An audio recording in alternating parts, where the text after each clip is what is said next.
Tak boli to také hutné informácie a mňa na tom zaujalo to, že už pred cukrovkou býva často vysoký tlak. No, a že vlastne tá ateroskleróza začína už pri vyššom cukre nad 4,7. To sú také novinky pre mňa, že už tu by vlastne naši lekári mali upozorňovať pacientov a aj my by sme ich mohli, tých našich blízkych upozorňovať, že kam spejú. A mohli by sme preto niečo spraviť, aby to tam nedošlo do tých ťažších štádií. I've had an interesting time on this question of beta carotene. It's a water-soluble nutrient. Zaujímavé fakty sú o beta-karoténe, ktorý je rozpustný vo vode.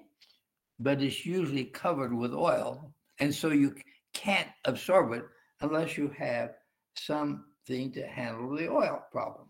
Ale je zväčša, you mean beta-carotene, it's covered by this oil? Oftentimes, it's encapsulated, and you have to do something to get rid of that oil before you can get the beta carotene.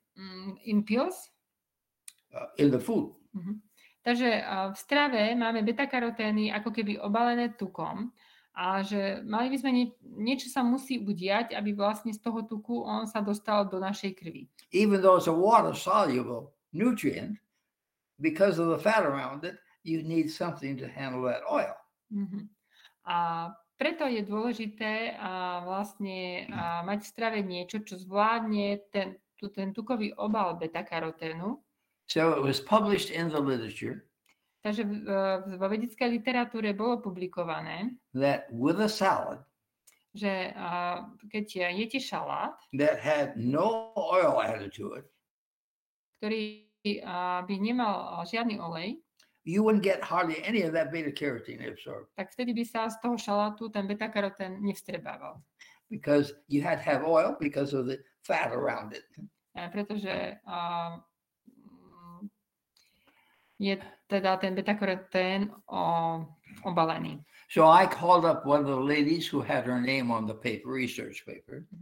A tak ja som zavolal tej pani, ktorá robila ten výskum a publikovala ho. She said it wasn't a convenient time to discuss it. A ona povedala, že to není práve najvhodnejší čas to diskutovať. So I said, when's a convenient time? Tak som sa spýtal, že kedy je to pre vás vhodný čas. So I got another time. Takže som znova zavolal. And I called her then. A tak som jej teda zavolal. And she didn't want to discuss it. A znova to nechcela sa o tom baviť. Because I was going to ask her the question about carrot juice. Lebo ja som sa chcel spýtať na mrkvový džús. You can drink carrot juice without any oil and you absorb the juice well, you can get carotenemia. You get the yellow skin if you drink too much. Áno, keď budete piť veľa mrkvového džúsu a nemusíte s ním piť žiaden olej, ale ten karotén spôsobí, že budete vyzerať ako Číňania, že budete žltí. That didn't go along with her idea you had to have oil on the salad to get the beta carotene. Hej, a toto bolo vlastne ako keby proti tomuto poznatku, ktorý ona publikovala. So lots of times we don't have the answer to all the questions, even though we have a study which looks good, it may not be all accurate in the way you concluded. A že aj keď niektoré štúdie vyzerajú dobre, tak nie vždycky ako keby idú v súlade s tým, čo vieme, že funguje.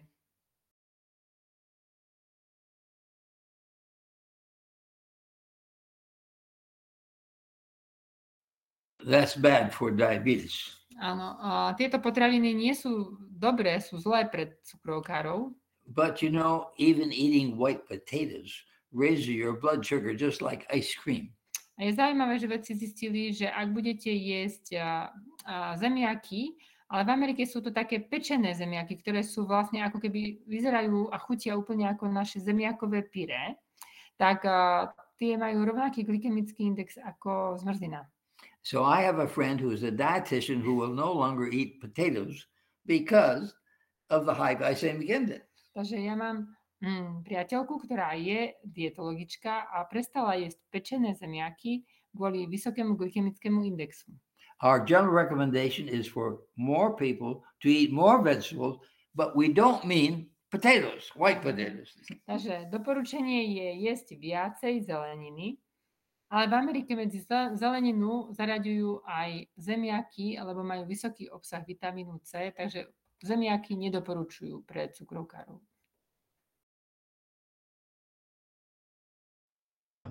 Mohli by sme sa ešte spýtať, že prečo ten cukrovkár chudne, keď väčšinou sa stretávame s tým, že cukor priberajú a nevedia schudnúť. Ak by ste nám toto mohli vysvetliť ešte. I think people are worried that they aren't getting all the nutrition, but the diabetic needs no extra supplements than anybody else. No extra supplements. Takže pán profesor reaguje, že sú ľudia, ktorí sa boja, že či majú dostatok všetkých nutrientov, ale ani cukrovkári nepotrebujú žiadne extra doplnky.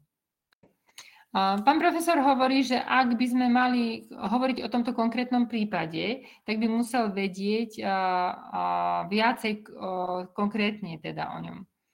Že ťažko sa to takto povie, že v čom je problém. You want to make sure it doesn't have a thyroid problem. Môže byť tam problém napríklad so štítnou žľazou, takže to treba vyšetriť, že či tam nie je takýto problém.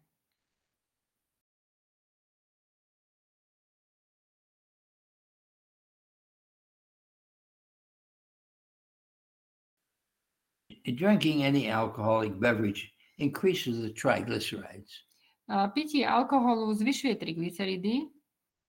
And triglycerides are a problem in atherosclerosis.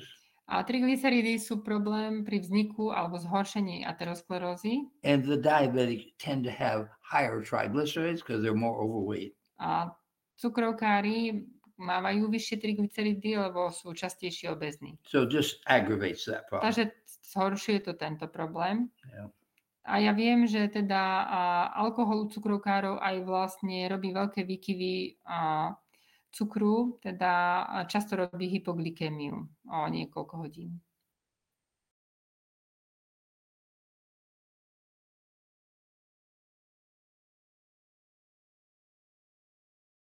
Oh, I don't think it was a mistake, but pán profesor si nemyslí, že to bola chyba. Yeah.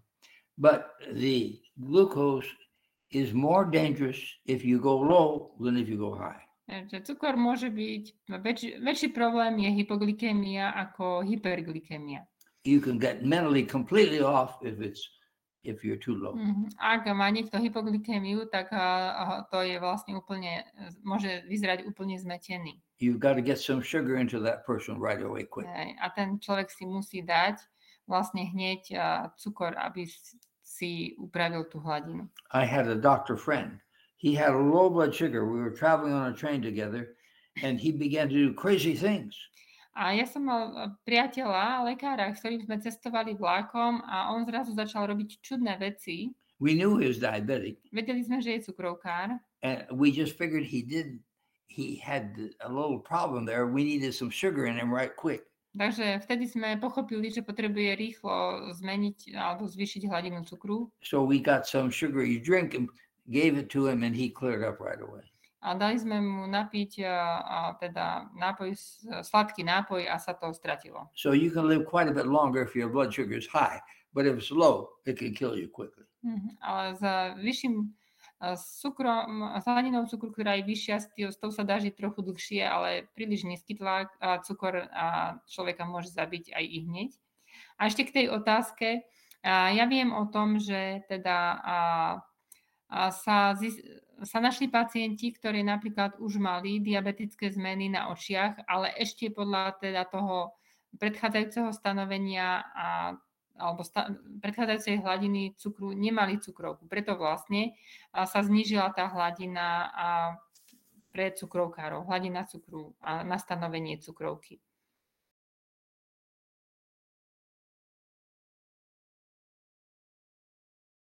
There's two nutrients that's hard to get in the food, vitamin D. Takže zo stravy nevieme dostať len dve dôležité zložky, a to je vitamín D. And B12 for older people or total vegetarians. A B12 pre starších ľudí a úplných vegánov. Now the Cancer Society says don't get supplements hoping it's going to do you some good. because so oftentimes they do harm.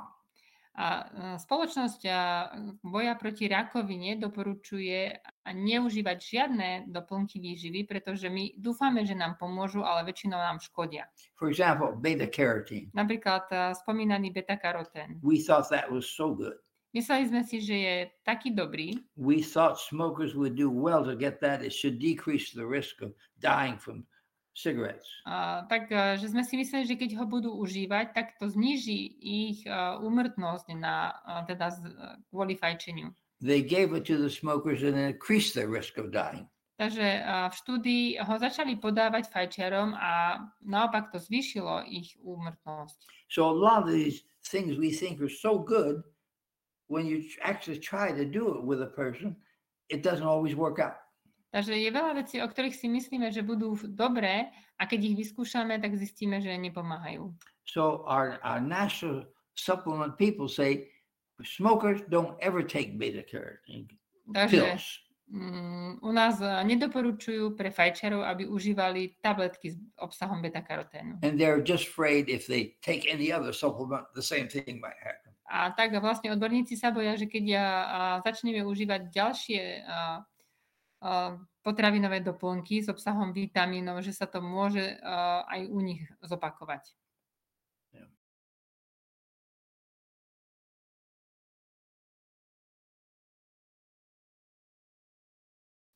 Yes, beer is not helpful in any respect.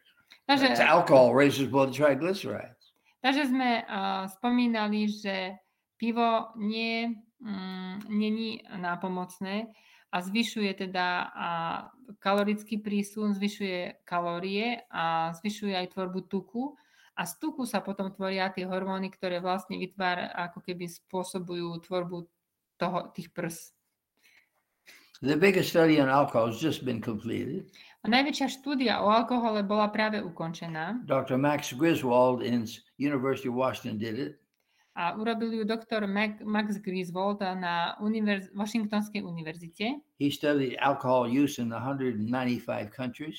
Študoval teda používanie alkoholu v 195 krajinách. This was all funded by Bill Gates Foundation. Štúdia bola podporená nadáciou Billa Gatesa. He wanted one question answered. Chcel odpoveď na jednu otázku. How much alcohol is safe to drink? Aké množstvo alkoholu je bezpečné piť?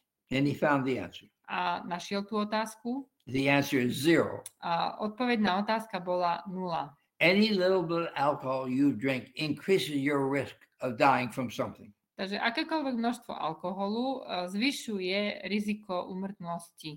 We usually say 1 drink a day for women and 2 for men was okay, it's safe. Odborníci zvykli doporučovať 1 drink pre ženy a 2 drinky pre mužov denne je bezpečné. We no longer say that. Ale už viac to odborníci nedoporučujú. The safe level is 0. Bezpečné množstvo je 0. Yeah. Now Czech is noted for being the most beer drinkers of any country in the world. A Česi sú známi tým, že pijú najviac piva na svete. Yeah.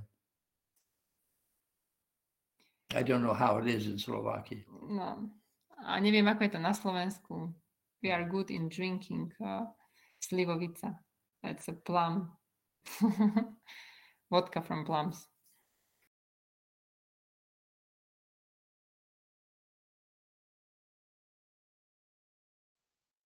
I have never used it. I don't know anything about it really. Že nikdy som nepoužíval nealkoholické pivo a nič o tom neviem. Yeah, but I know there are a lot of Adventists who are using it. Že viem, že aj veľa adventistov to používa. Yeah. That's sugar beverage too. Yeah. Aj. Vieme, že aj nealkoholické pivo má svoje kalórie a obsahuje cukor. Takže oproti vode není až také ideálne. Ale je to lepšia náhrada ako alkohol. Teda je to náhrada alkoholického piva. Je to lepšie ako alkoholické pivo.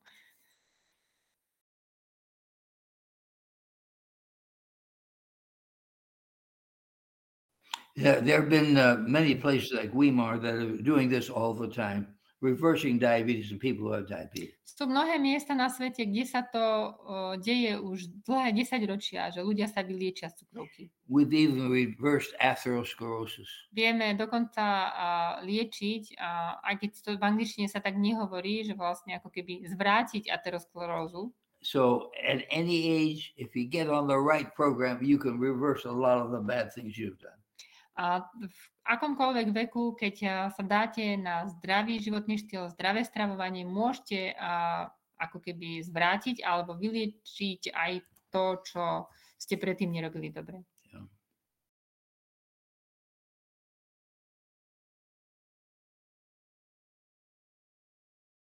I'm on 2 meals a day, so I don't eat supper. Takže jedávam 2 jedlá denne, takže nejedávam večeru. There's a scientific group in the U.S.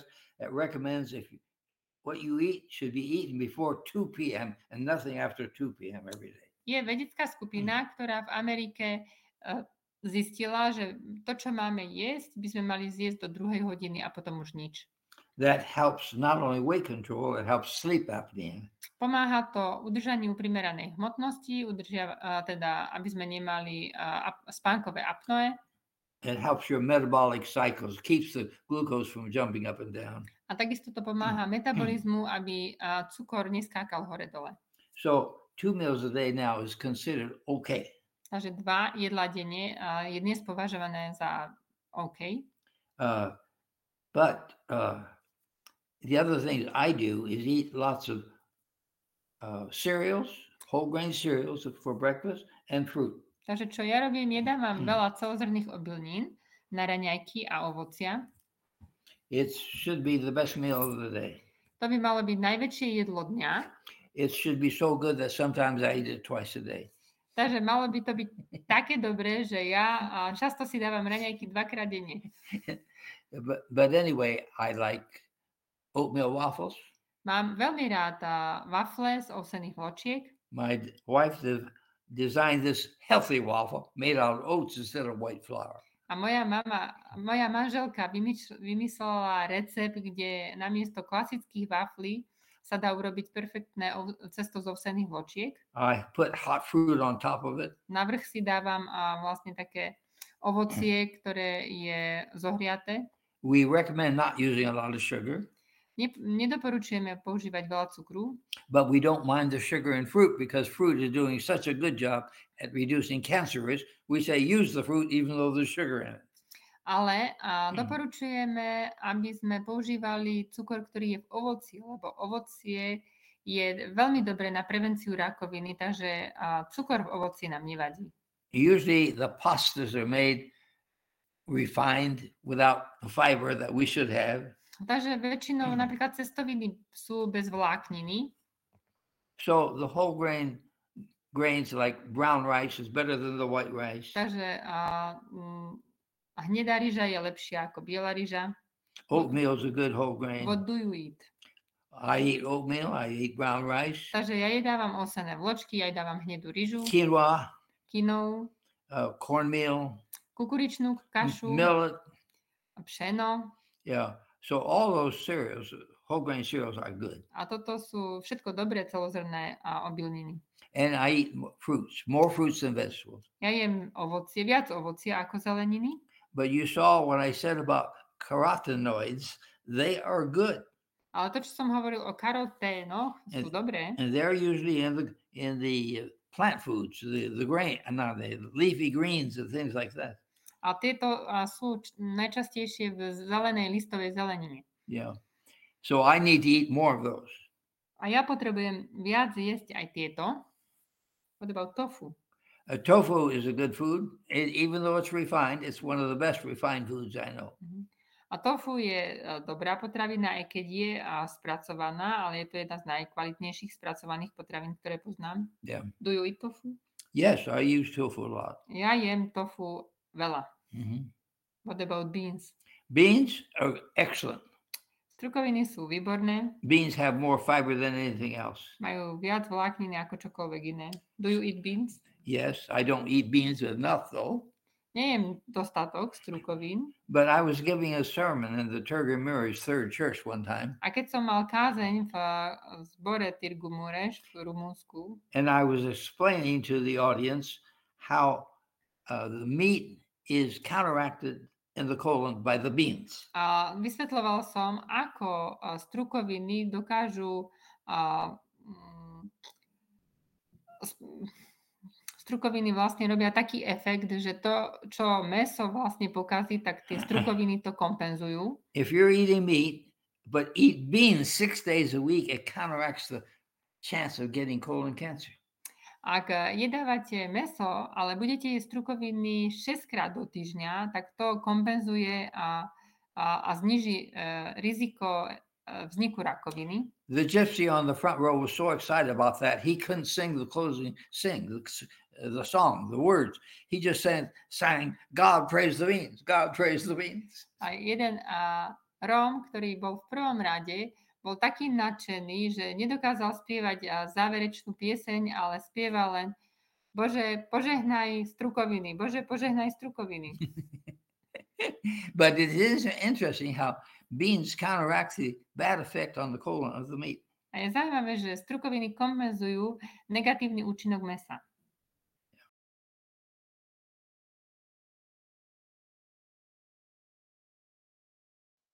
You know, in the United States, we've done it's one of the things public health people have done well in the United States. We have almost any tap you could drink the water from. It's good. To, čo máme v Spojených štátoch dobre zabezpečené a čo naša hygiena alebo verejné zdravotníctvo zabezpečilo, že môžeme piť vodu z ktoréhokoľvek kohútika. We had a nutrition meeting in Mexico City. Mali sme stretnutie nutričného výboru v Mexico City. One out of every 3 lecturers could not give his lecture because he had diarrhea. A keď sme mali tam tú konferenciu, tak každý tretí prednášajúci neprišiel na prednášku, lebo mal hnačku. And when we came home, we all got a letter from our government asking us where we ate. A potom, keď sme sa vrátili, tak vlastne z tej hygieny sme dostali otázku, že čo sme jedli. We ate only things you could peel. A my sme jedli len, čo sa dalo or cook things. Ošúpať, alebo čo bolo uvarené. Cooked plantains. Or mangoes that you could peel. Uvarené banány alebo mango, ktoré sme si ošúpali. So we never had any diarrhea.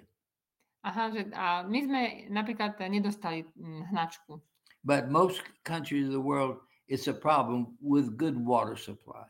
Väčšina krajín na svete má problém s pitnou vodou. In our country, we've been shown out of the spigot, the water is better than even most of the bottled water that is sold. A vlastne sa dokázalo, že voda z kohútika je lepšia ako väčšina vôd, ktoré si človek kupuje vo fľaši. Yeah. Now in Poland, napríklad v Poľsku, they use a lot of water with magnesium in it. Používajú veľa vody, ktoré obsahuje magnézium. They're getting 14% of their magnesium, I think, from the water that they drink. Že až 14% magnézia, ktoré skonzumujú, je z vody s vysokým obsahom magnézia. Yeah. I don't like the taste of it, but they are used to it. Johnovi to nechutilo, ale oni sú na to zvyknutí. Yeah. What about Slovakian water? Well, I haven't had many different waters here. Just tap water. You like tap water?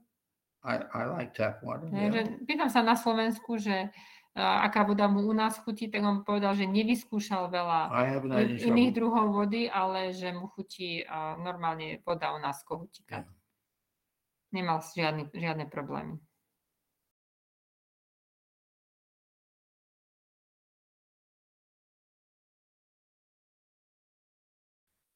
I substitute.